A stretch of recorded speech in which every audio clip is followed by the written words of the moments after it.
Bueno, aquí estamos en Apuntes en un nuevo bloque y vamos a hablar de algo que es muy interesante y positivo que lleva adelante el gobierno de la provincia, porque desde el 2016 el gobierno escolar de Mendoza realiza distintas jornadas dedicadas a la reflexión y propuestas socioeducativas que son llamadas como Semana de la Inclusión, donde vamos a decir los municipios, ahí estamos viendo incluso algunas placas, ¿no?, que hablan de cómo los municipios vienen trabajando en esto, porque el objetivo es lograr un equilibrio entre los derechos hacia la educación de calidad, brindar igualdad de oportunidades, reconocer y respetar diferencias individuales, reorientar las prácticas pedagógicas para articular proyectos y programas educativos que requieran la inclusión educativa. Mucho se habla, ¿no?, de inclusión, y es, en el ámbito educativo, es darle la posibilidad de que se contemplen los distintos perfiles. Vamos a hablar un poco de esto con Elisa Espina, que es estudiante de la carrera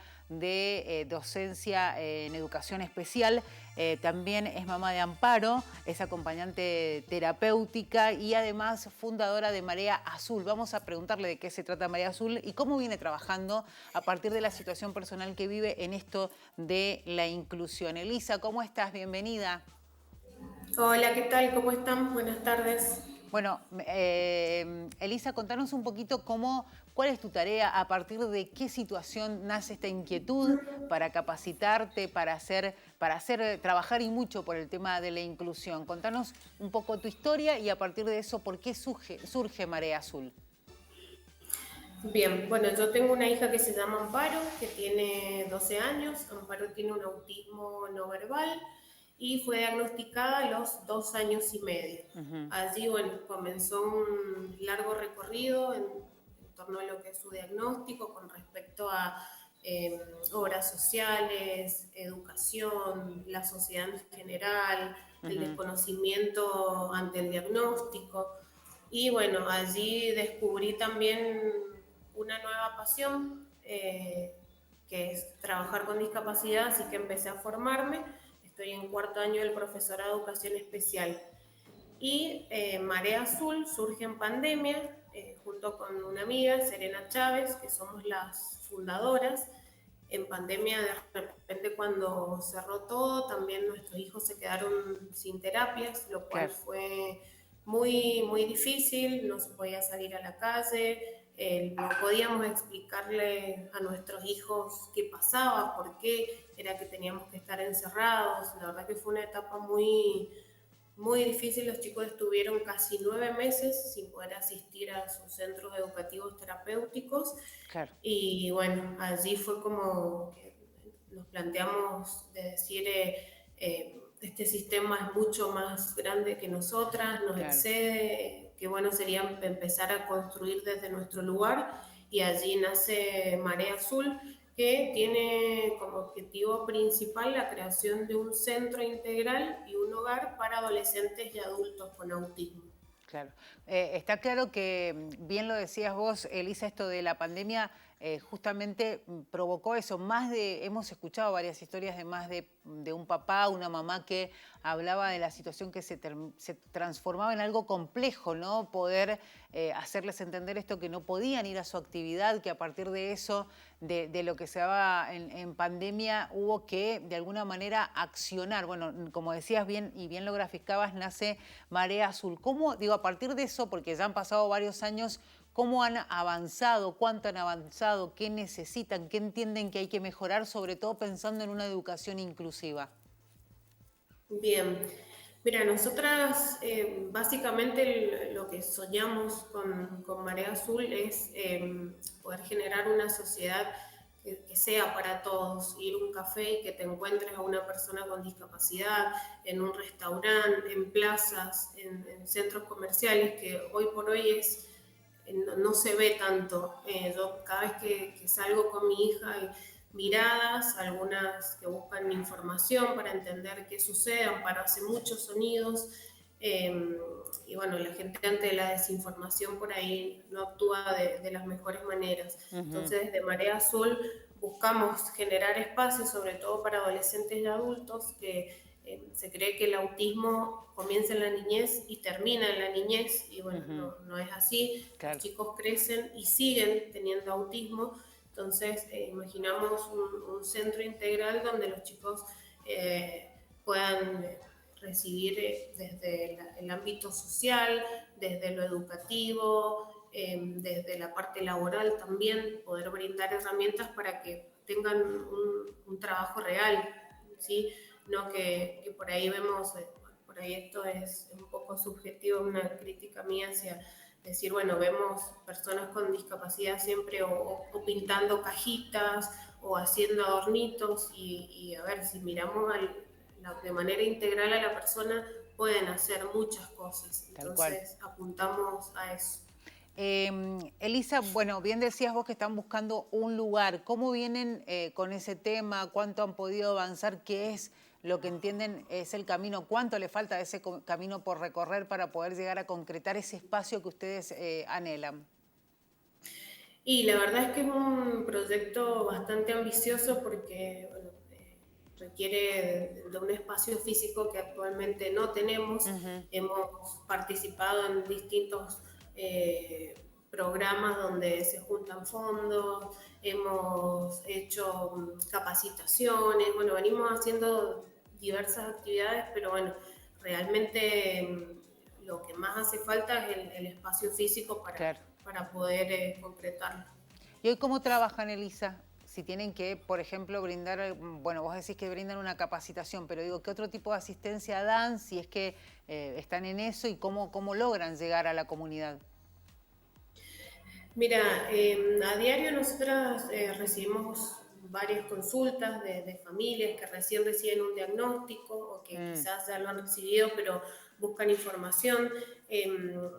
Hemos hecho bastante tiempo talleres de acompañamiento a familiares de personas con autismo y también capacitaciones dirigidas a profesionales porque, bueno, creemos que es importante acompañar al cuidador porque los cuidadores están todo el tiempo a cargo de sus hijos y muchas veces se olvidan de que ellos también son importantes y que Claro. es muy valioso poder cuidarse para cuidar.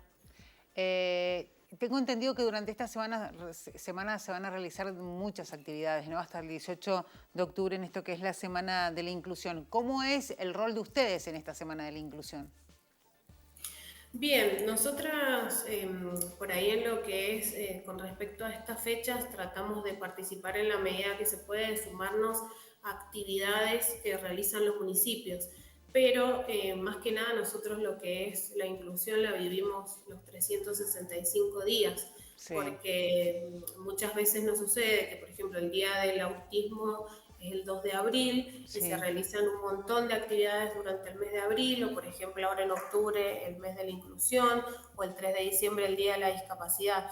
Pero bueno, nosotras hacemos hincapié en el hecho de que Se trabaja todos los siempre. días necesitamos accesibilidad para las personas con discapacidad. Claro, eso está más que claro y me parece muy interesante esto que decís, más allá de las fechas puntuales o de las movidas que se pueden generar para alguna época en particular en el año, es real que ustedes frente a una situación y a un integrante de la familia que tenga alguna discapacidad no tienen una semana especial, digamos, todo el tiempo tienen que estar trabajando en eso y es importante destacarlo. ¿Cómo trabajan con, por ejemplo, ustedes teniendo un integrante de la familia con alguna discapacidad? ¿Cómo trabajan en la integración en los colegios y cómo entienden que la educación hoy está a la altura, le falta, es necesario cambiar algunas cosas? ¿Cómo lo evalúan ustedes? Mira, la ley de educación está desde el año 2006, o sea que imagínate todo el recorrido que En se el viene tiempo, haciendo y sí. recién ahora es que es más común ver chicos en escuelas convencionales, ¿no? Sí. Pero creemos que se va avanzando, pero también es complicado por ahí desde el rol docente, que se dicen que, o sea, se sienten que no están preparados, el rol de la familia que quiere lo mejor para su hijo, es como todo un sistema que debería ser colaborativo para que beneficiar justamente a la persona, ¿no? Que va a acceder a ese derecho a la educación. Actualmente todavía nos llegan algunos comentarios de escuelas que siguen diciendo por ahí que no pueden recibir a ciertas personas con cierto diagnóstico, cuando eso no lo pueden hacer, por ahí lo dicen de otra manera, entonces las familias van buscando dónde ir, y sobre todo en la secundaria pasa que nos consultan qué secundario recomendás, quizás son familias que viven, no sé, en un departamento y viajan kilómetros para llevar a sus hijos a alguna escuela que le han dicho que trabaja un poquito mejor con respecto a la inclusión. Claro, porque en definitiva se le está negando eso que es un derecho, no ni más ni menos que es poder acceder a la educación, ¿no? A uno le cuesta entender que debería integrarse a una escuela a un chico que tiene algún tipo de discapacidad y que a veces nos encontramos con esas trabas. Bien decías vos, porque hay un camino que se ha dado incluso de años, pero sigue sucediendo esto de encontrarse con esa pared por ahí de querer llevar a nuestro hijo, nuestra hija a una escuela y que nos digan que no. Sí, en realidad también debemos entender que cuando hablamos de diversidad es mucho más amplio que una persona con discapacidad. Tal La cual. escuela alberga un montón de situaciones, desde lo socioeconómico, personas con discapacidad, personas con altas capacidades, que también poco se habla. Entonces es un sistema que tiene que recibir a todos.